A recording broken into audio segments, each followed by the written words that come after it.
सुभाष चंद्र बोस का मुझे एक संस्मरण याद आ रहा है।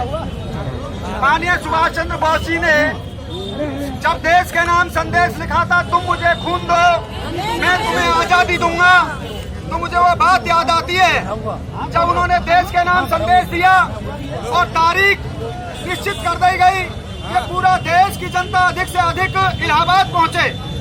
जब वहां लोग पहुंचे तो वहां पहले दिन, जबकि संसाधन अच्छे नहीं थे आजादी से पहले, तब भी वहां पहले दिन 5 लाख व्यक्ति पहुंचे, 5 लाख।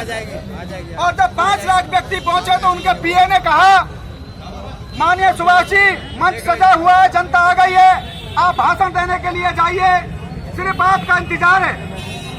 सुभाष जी जनता के बीच में गए,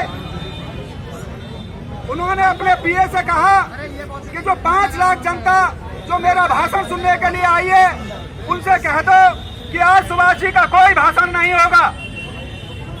जनता बड़ा मन को अपने को मार करके वहां से उठ के गई। यार, हम तो सुभाष जी को सुनने के लिए आए थे, सुभाष जी को देखने के लिए आए थे, कैसा बोलते हैं, क्या करते हैं, क्या कहते हैं। उन्होंने कह दिया अपने पीए से कि कह देना भाषण सुभाष जी का कल होगा। कल जब दूसरे दिन जनता निश्चित समय से वहां पहुंची तो उनके पीए ने जाकर के कहा, साहब जनता आ गई है, आप अपना भाषण दीजिए। उन्होंने कहा कितनी जनता है? वो बोले कि साहब कल तो 5 लाख थी, अब 3 लाख जनता, 2 लाख जनता कम हो गई। उन्होंने कहा आज भी जनता से कह दो कि भाषण कल होगा। उनके पीए को समझ नहीं आ रहा था कि आखिरकार सुभाष जी चाहते क्या है। ये तो पूरे देश के नाम संदेश देना चाहते हैं, इनको तो अधिक जनता में संदेश देना था। लेकिन दूसरे दिन वहां जनता, तीसरे दिन जब जनता पहुंची तो 47,000 लोग रह गए।